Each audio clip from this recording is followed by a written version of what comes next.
On the program today, Show Society says COVID-19 has put off the Agriculture and Commercial show for this year, but it has opened up many specialized shows in the process. The manufacturing industry in Zambia, particularly packaging, how is this panning out amidst COVID-19? And how will businesses adapt post-COVID-19 at the time that they'll need to move on? And we also get to talk about the aviation industry and how it is going to receive a financial relief package. Thank you so much for joining us. This is Business Day and my name is Judy Ngulube. We start off with news from the Show Society. The Agriculture and Commercial Show evidently will not take place this year due to the occurrence of COVID-19. We spoke with Cosmas Michello, who is the president of the Agriculture and Commercial Show Society of Zambia, who says that COVID-19 could have put off the Agriculture and Commercial Show for this year, but it has opened up other many specialized shows that will benefit both the commerce, agriculture, and economy for Zambia. Well, as you well know, we start preparing the show 6 months ahead of the actual date of the show. So there are certain things we had already put in place up to March.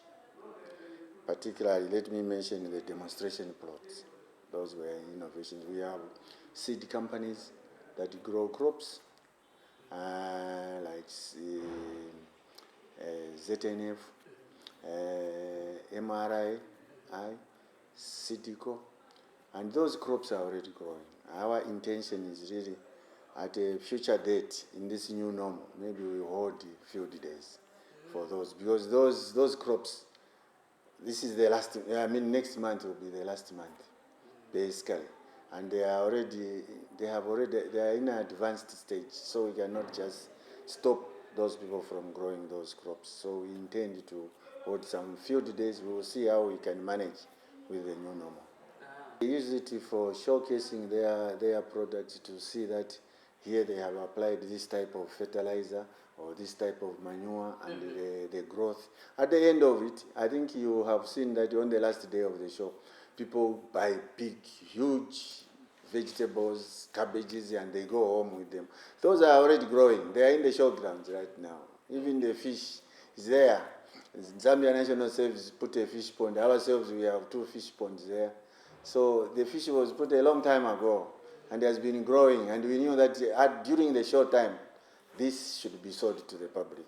Okay. Well, as I said earlier on, going forward, we don't know whether it will reach next year, but we hope that next year's show will not be affected.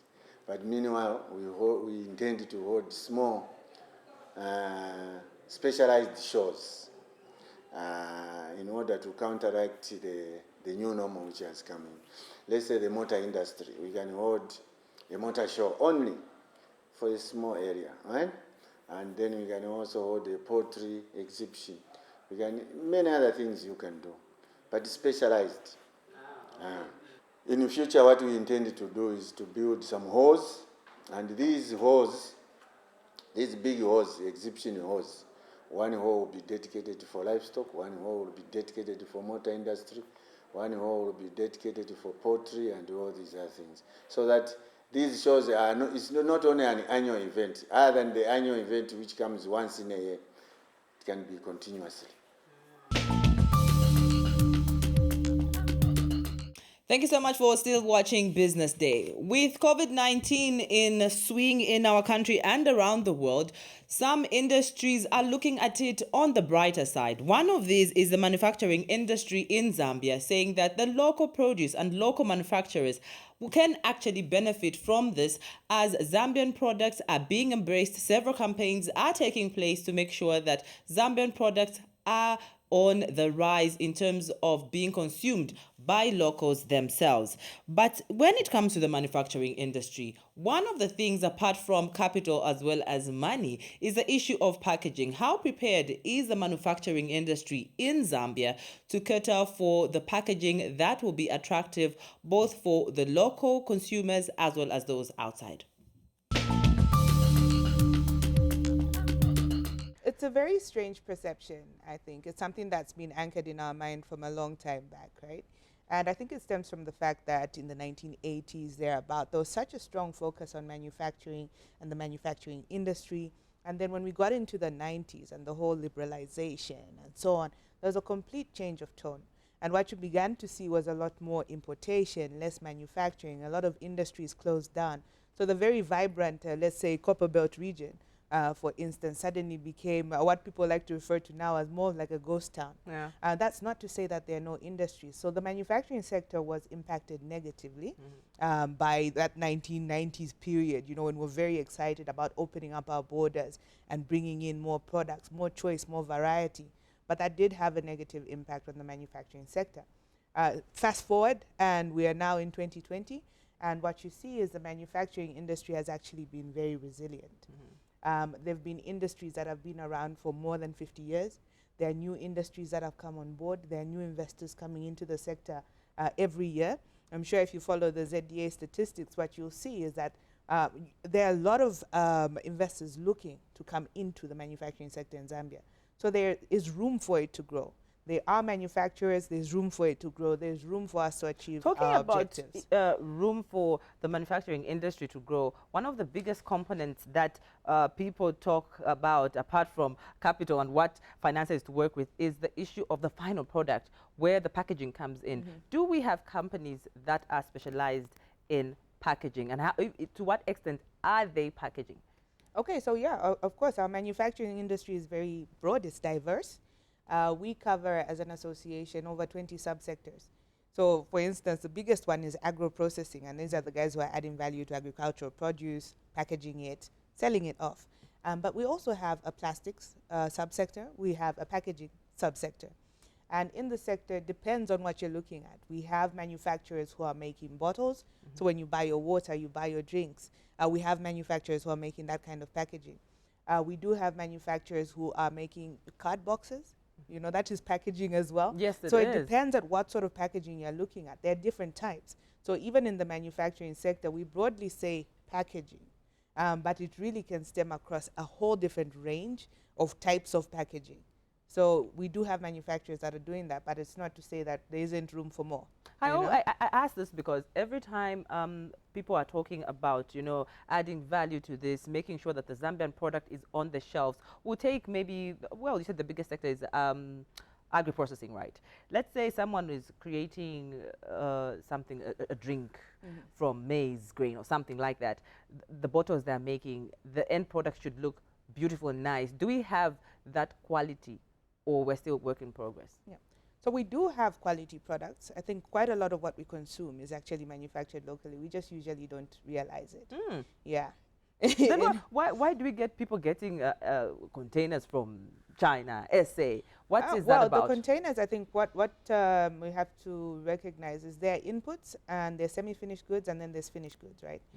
So if you're looking at plastic packaging, for instance, your containers for cooking oil, like those, the orange is yellow Yes. ones, those are manufactured here.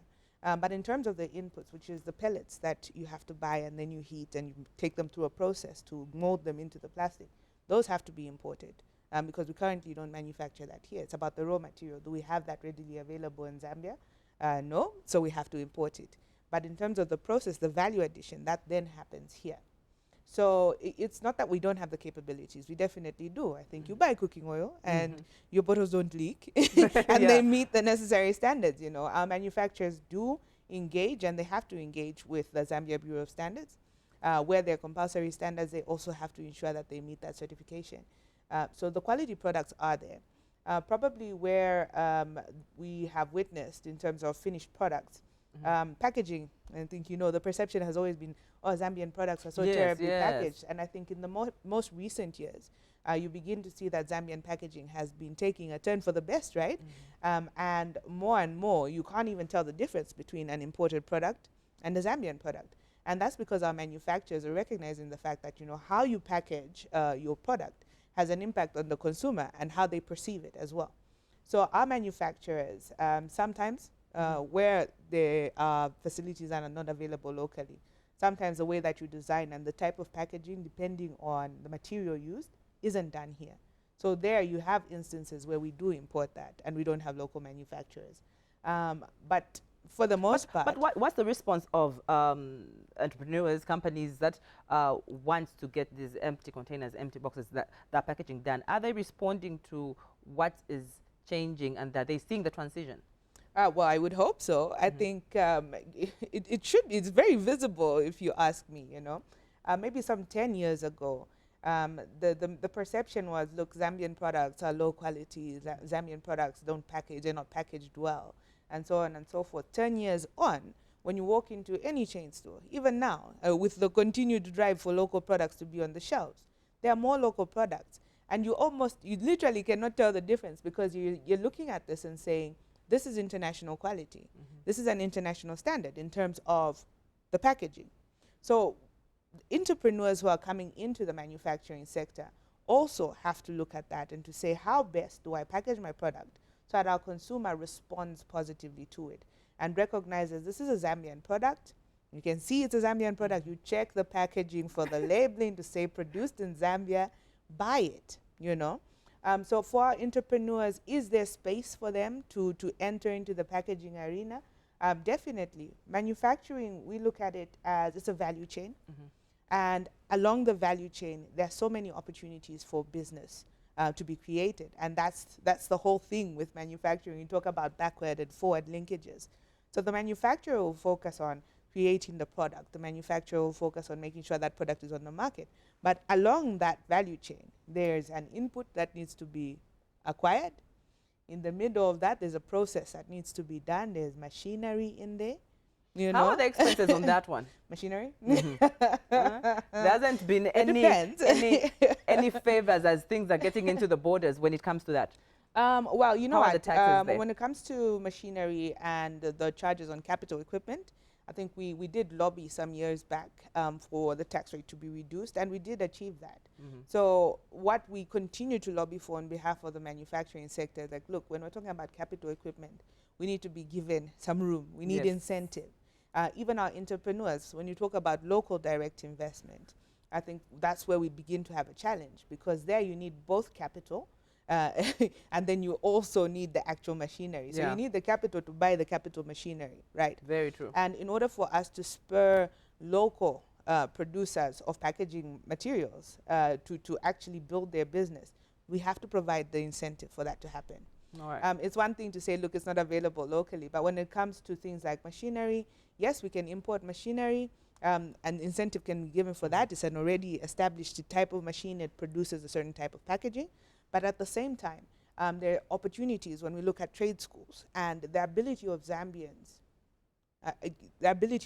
to actually create, to design machinery. Exactly. That works for the Zambian market. Because I was almost getting to that. We have all these people who go through all these, they can design, they know what they need. This bolt goes there and we produce it.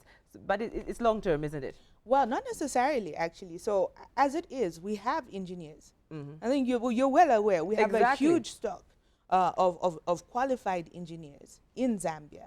And what possibly has been lacking is the opportunity for the engineers to express themselves in a manner that contributes positively to the manufacturing sector. So you have to be able to say, what is the need of this particular industry?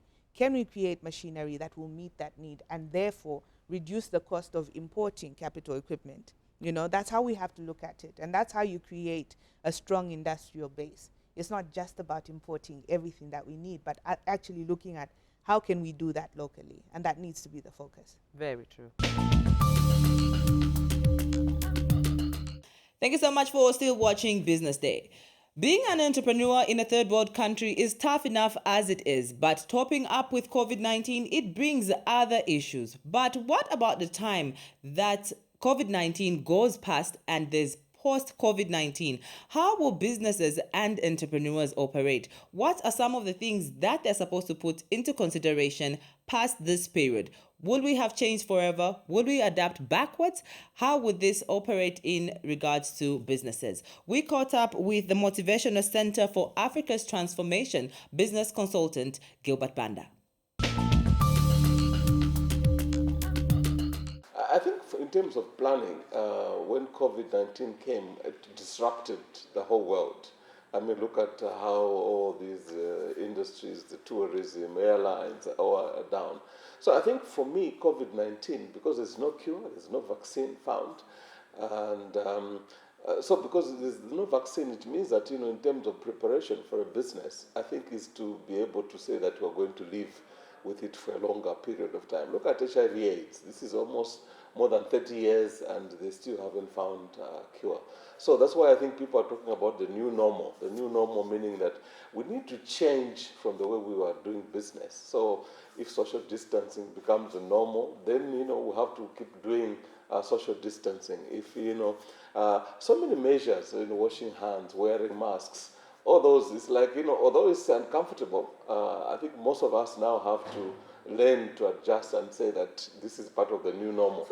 The negative is that, a lot of, if you look at things that rely on travel, things that rely on importation, there's been a lot of disruption in the supply chain.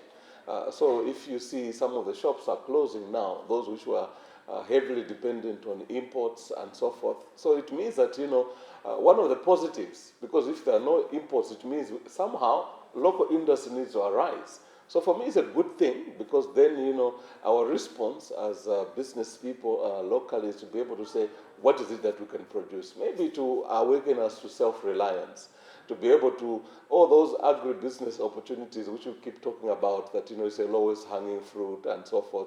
I think now is the right opportunity for local suppliers to be able to, move in places like ShopRite and Pick and Pay, to be able to, most of those agro products which we are importing from South Africa, I think we can easily do here, because closing of the borders comes with those kind of positives. The negative is that, those who are so import dependent, their shops will close. But for local companies that, look at it as an opportunity, because, they say crisis and opportunity.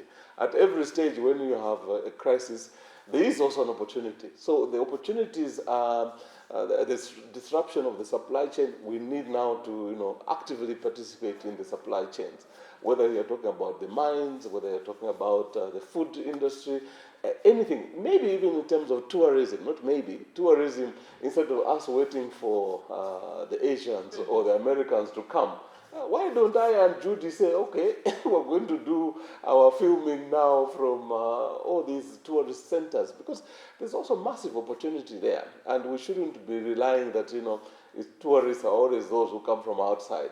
We should actually, now even tell tourism operators to be able to have rates which is to promote, to stimulate. It's called a stimulus plan. Stimulate local people to be able to go to those places. Because, I think they were relying on those dollars. Yes, the dollars, so the prices were so high for local people, they couldn't afford. I like that, because I keep being asked that question. Say, are local entrepreneurs really ready to take on the mantle? I think it requires a mindset change, because I think we have always shied away from a lot of mega projects, because we always believe that, we don't really have the capacity, we don't have the wherewithal.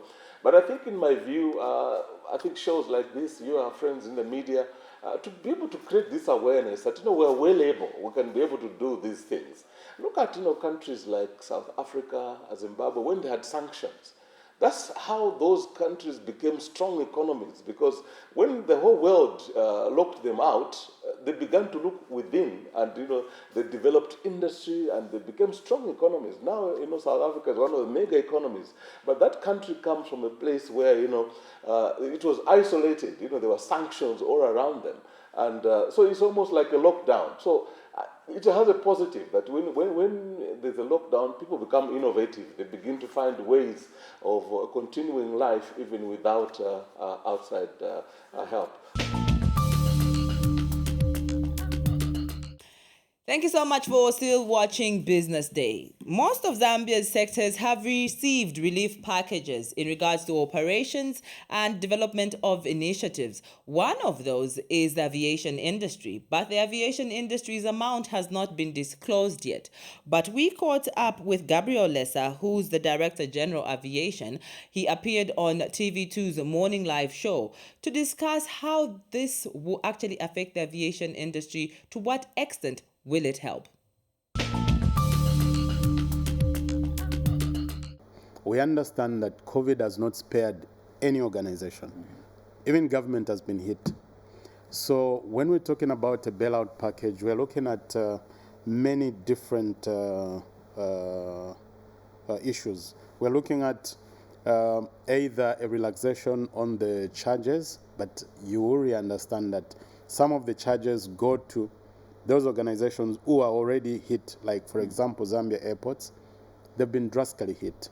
Almost also about 95% or thereabout of their income has gone. So when we're talking about charges, it's a very fine balance we need to actually come to. When it comes to taxation and when it comes to some fees and reducing those, it is imperative that we come to a balance. But it's very difficult to actually just pick it out of the hat. It is something that we're engaging all the stakeholders in aviation, and we are about to, because we're trying to look at the actual impact and the major issues that different players would require in order to actually restart and ensure that the infrastructure and other issues are actually tenable. When we get that right, I think this is the thing we are going to take to our Ministry of Transport, and then we go to the Treasury so that we can agree. Of that package that has been announced, we would want to see how much can actually be given to aviation. That chat there winds up our show for today. Thank you so much for having joined us. Join us next week, Thursday, 21:30 for more information on Zambia's economic, corporate, and entrepreneurship data. On behalf of the entire production crew, I'm Judy Ngulube.